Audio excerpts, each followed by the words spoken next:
आप सभी को पुनः नमस्कार, गुड मॉर्निंग।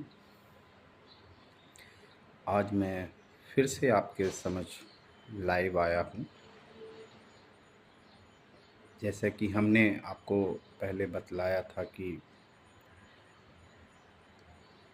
हर किसी व्यक्ति को कुछ ना कुछ एक्सरसाइज, कुछ ना वर्कआउट करना चाहिए, साथ में योग करना चाहिए। हमने इसलिए बोला था कि आप लोग को ज़रूरी है कुछ ना कुछ शरीर को मेंटेन करने के लिए, शरीर को फिट रखने के लिए। कहने का तात्पर्य यह है कि जैसे हम कुछ भी खाते हैं तो उसे पचाने के लिए यह एक्सरसाइज, योग अभ्यास करना ज़रूरी होता है। ऐसे हम कुछ खा लिए और वो सोचे कि पच जाएगा या उसका इस्तेमाल बखूबी पूरे शरीर में हो जाएगा, जो भी उसमें प्रोटीन, कैल्शियम एंड विटामिन जो भी कुछ निकलता है वो ऐसे ही सप्लाई हो जाएगा। ऐसे नहीं होता है।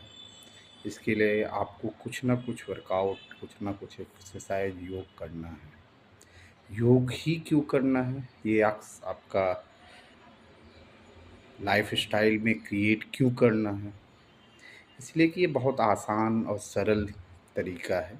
अगर आप सीखते हैं, इसे अपनाते हैं तो इसका पूरा बेनिफिट आपको मिलता है। जैसे कि हमने बोला, योग योग को क्यों करना चाहिए। योग इसलिए करना चाहिए कि जो कुछ हम एक्सरसाइज, योग जो भी कुछ करेंगे उसमें हमारा मन और शरीर दोनों जुड़ता है। योग का दूसरा नाम ही जुड़ना है। योग अभ्यास ज़्यादातर फिजिकली से एज वेल एज मेंटली ज़्यादा बेनिफिट देता है। मन को एकाग्रचित रखने के लिए, जो भी कुछ खाते हैं, खाते समय हमारा मन शांत रहे और उसे बखूबी जो भी हम कुछ खाएं अच्छे से चबाएं और उसको अंदर लें। योग अभ्यास से हमको हमारे एनर्जी लेवल को ज़्यादा मेंटेन करने का प्रयास मिलता है। जैसे कि हम जितना कुछ करते हैं अपने आप से, शारीरिक अभ्यास, व्यायाम जो भी हो, वो तो आपके शरीर को एनर्जी क्रिएट करता है। बट इस शरीर में जो एनर्जी है उसे बैलेंस बनाए रखने के लिए मन का शांत होना बहुत ज़रूरी है।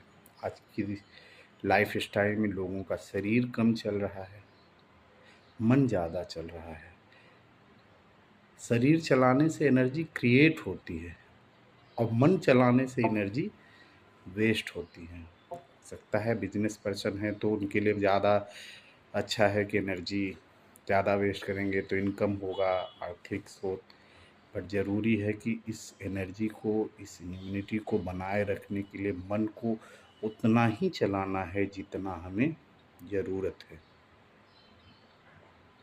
तो इन योग करने का मुख्य उद्देश्य है अपने एनर्जी को सेव रखना, बैलेंस रखना। और कोई विशेष योग का जो बेनिफिट है यही है। आपकी इम्यूनिटी कहाँ से मिलेगी, एनर्जी कहाँ से मिलेगी, ये सब मन को कंट्रोल करने से ही मिलेगी, और जो कि योग अभ्यास में ही आपको ज़्यादातर सिखलाया जाता है, बताया जाता है। हम आप लोगों से पुनः आग्रह करेंगे कि आप लोग योग अभ्यास करें, उससे जुड़ें। साथ ही आपका जो भी वॉकिंग है, जॉगिंग है, रन है, वो करते रहें। बट जब ये सब करते हैं तो उसके साथ आपको प्राणायाम कंपलसरी है अगर आप रन, जॉगिंग कर रहे हैं, क्योंकि शरीर की स्टिफनेस तो बढ़ेगी, शरीर में फिटनेस बढ़ेगी। बट जो कड़कपन है, जो टाइटपन है, जो स्टिफनेस है, उसे बैलेंस रखने के लिए प्राणायाम भी जोड़ना अति आवश्यक है। इसलिए आपको बोला जाता है कि योग को अपने लाइफ स्टाइल में, अपने हर वर्कआउट के साथ जोड़ना चाहिए, जिसमें प्राणायाम भी बहुत इम्पोर्टेंट रहता है। आज के लिए बस यही आप लोगों से पुनः आग्रह है कि आप लोग कुछ ना कुछ अपने आप को मेंटेन करने के लिए करें, ताकि आपके अंदर के ऑर्गन, डाइजेस्टिव सिस्टम है या हार्ट है, ब्रेन है या बीपी है, शुगर है, ये सब चीज़ों को आपको बैलेंस रखने में योग बहुत ही सहायक है। सो कृपया हमारी बातों को सुने, समझें और अमल करने का प्रयास करें। धन्यवाद। आप सभी को पुनः जय माता दी।